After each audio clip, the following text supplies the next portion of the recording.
the lessons we could learn from the Tinder Swindler, the red flags that were just all over the place begging to be read. Well, hi, my name is Tinder Swindler and I am your online dating coach here at the Black Swan Relationship Academy.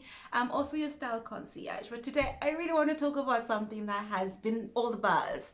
This Tinder Swindler documentary that's come up and everyone's like, oh my God, beware of online dating and be da da da da da da da. But to be fair, honestly, there's so many lessons that we can take from this documentary and honestly get to end up really perfecting our online game. As you could tell, some of the girls are straight back to dating on Tinder, straight back to dating wherever they're dating, and they're having the time of their lives. They've gone and made their documentary and they're now, enjoying the perks of celebrity that it has now come with it. So I just wanted to talk about some of the things. Like, honestly, let me tell you about my first reactions when I first watched the thing. I was like, okay, let's get into this. So the first thing I remember when I watched, and the lady, the main character, kind of Cecile, I believe she is, she came on the scene and she was saying that they met on Tinder, immediately had lunch, immediately she's off somewhere with him, then he's sending her back. Anytime she was around, the text message was just, come here, be here, da-da-da-da-da. And I was like, in my head, I was like,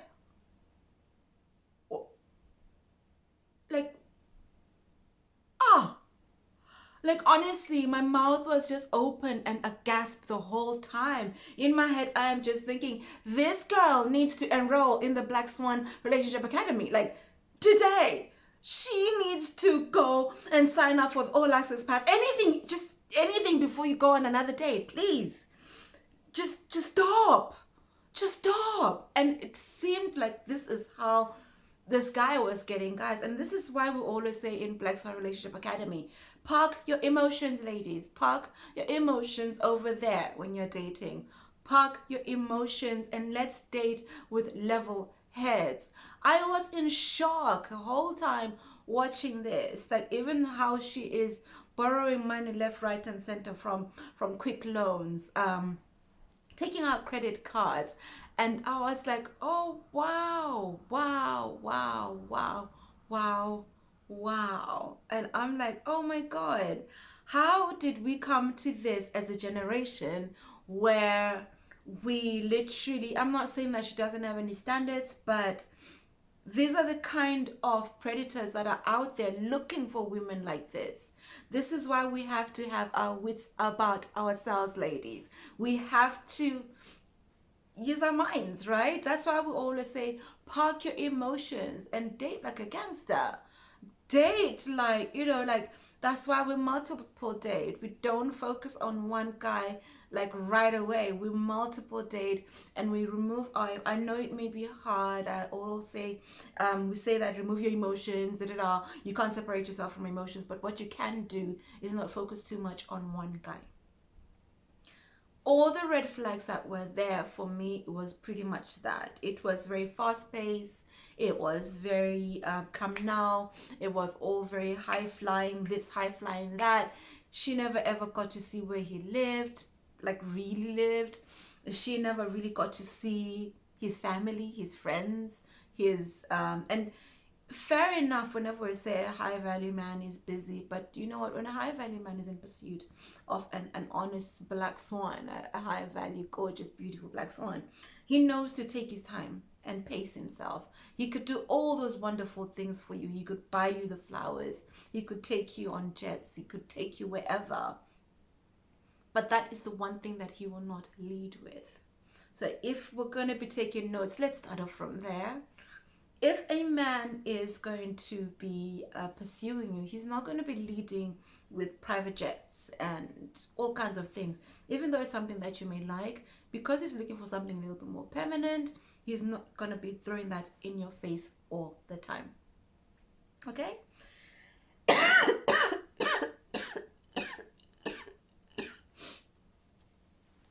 The next thing to take note of, which leaves no discussion, is borrowing man money. Oh, I don't know. I don't know, but it could just be my cultural upbringing. Is that my mom told me to never give a man any money, even if that person was like my boyfriend, like when we were getting engaged and getting married. It's only up until you are in the marriage and you are building together, then yes, we can talk about finances and share. And as we're building and if we're engaged, we're obviously putting money down for different things and we're working together for a purpose, but not outright someone who will get, even if I was your friend and I was borrowing money, the last thing I should be expecting you to go and do is borrow money from the bank to give me a loan. And then you'd be stuck. If you don't have the money, you don't have it. Full stop. And even let's say even when it comes to borrowing money to siblings, if you do not have the money, you do not have it.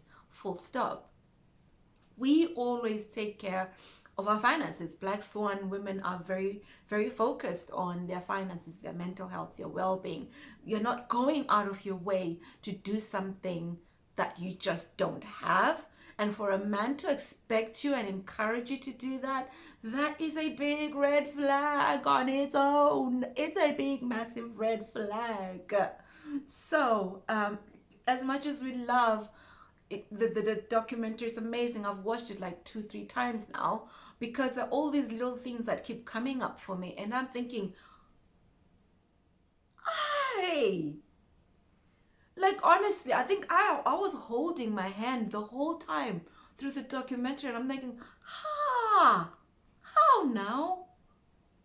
While I ponder on that, anyway, just listen to this All Access Pass mini advert from Changi before I come back. Let's talk a little bit more about this, and I'll see you in a few minutes while I gather my thoughts together.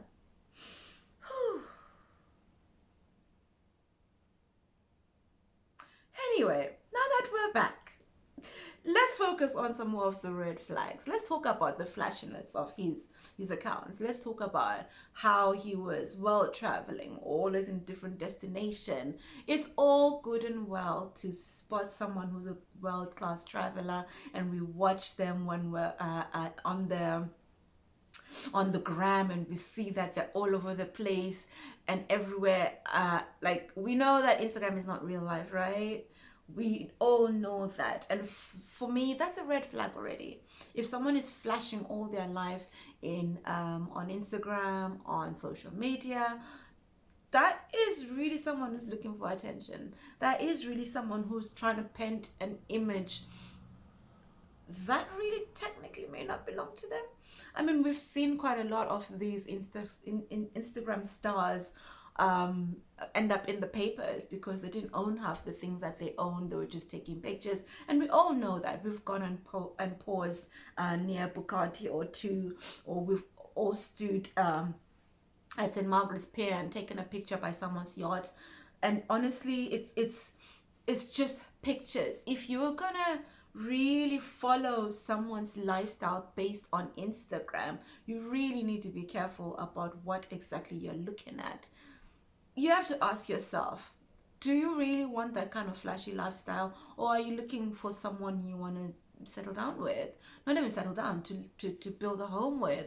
Someone who is home focused, who's children focused, who wants to build a someone who wants to build a future with you, not necessarily flaunt everything that they've got online. And all these threats that he kept getting, would you not be surprised, first of all?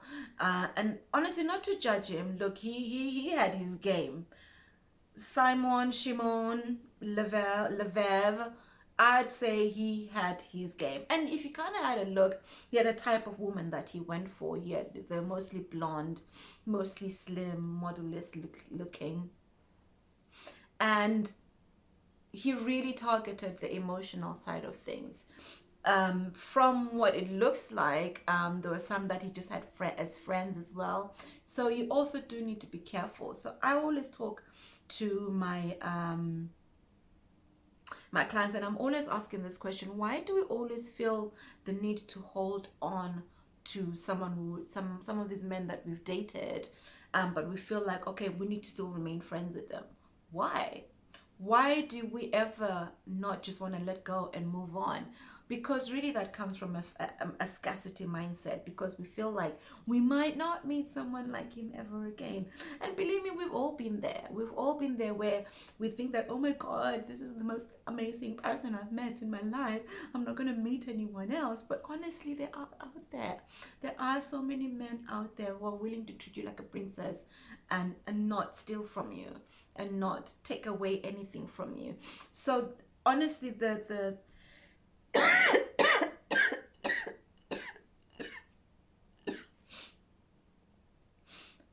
the other red flags that I could think of right now is just the flashiness. It was a bit much. Unless if that is your general lifestyle and that is how you roll, I've got nothing against it. But as a black swan, we're not really into the material things, right? A black swan woman looks at pretty much all levels. We look at your mental well-being, am I attracted to you? You could be doing all these sweet things and be a sweet talker, but are you there for me? Are you showing up? Because even in the first few stages, he was never there. He never ever met really any of her core needs. And the next thing you know, she's being told to go look for apartments. It was always little breadcrumbs, that little trails that he left so that she could come, like, just a little bit. Then he'd show up and then be gone in a flash. So he was very good at breadcrumbing, and this is one thing that we don't seem to really sometimes think is a big deal. But it is a big deal. If someone cannot fully be there for you, please walk away, ladies. No matter how flashy his lifestyle looks, please walk away. Because at the end of the day, it's not about what this man can give you as in material things. It's, can he meet your core needs as a woman? Can he be there for you? Can he cherish you? Can he love you? Can he provide for you? Can he secure you a home? Will he marry you? Will he want to have children and raise a whole beautiful little life with you and build with you?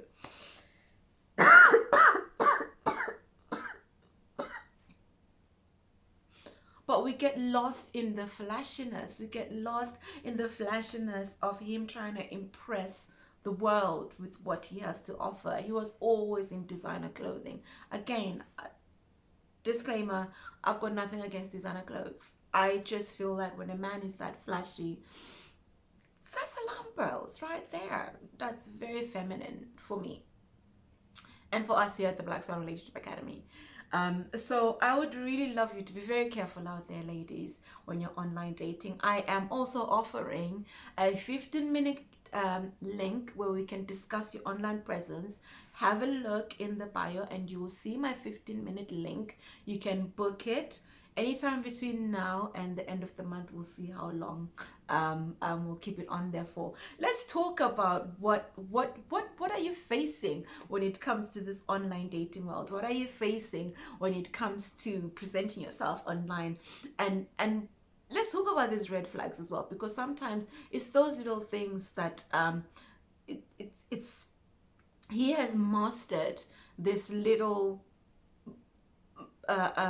masquerade or covering up his red flags so that women don't really question it too much. So we want you to be able to question those things. We want you to be able to really go after what you want and get the love that you deserve, because there will be men like Simon Leviev who will try scam somebody, but there are clever women out there who got away from him. If you kind of read around the blogs at the moment, there are quite a few women that got away and didn't get swindled.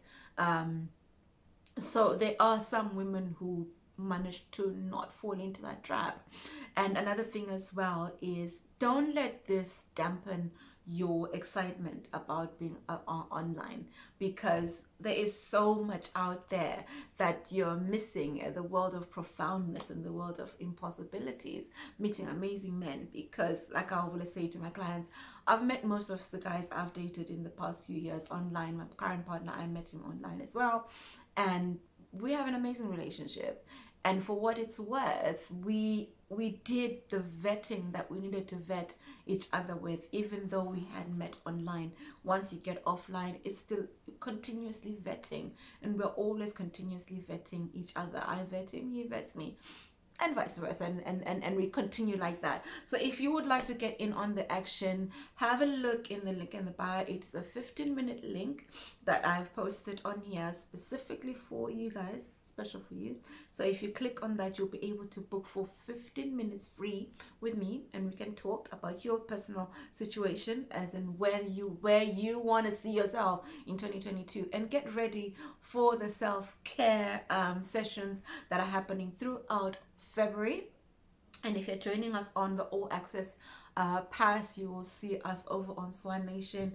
Let's talk a little bit more about this. I'm sure this is going to be a little bit of a buzz at the moment, but if you have any more questions, put them in the comments and let's talk a little bit more about them, as well as just book the 15-minute link and let's talk about that too.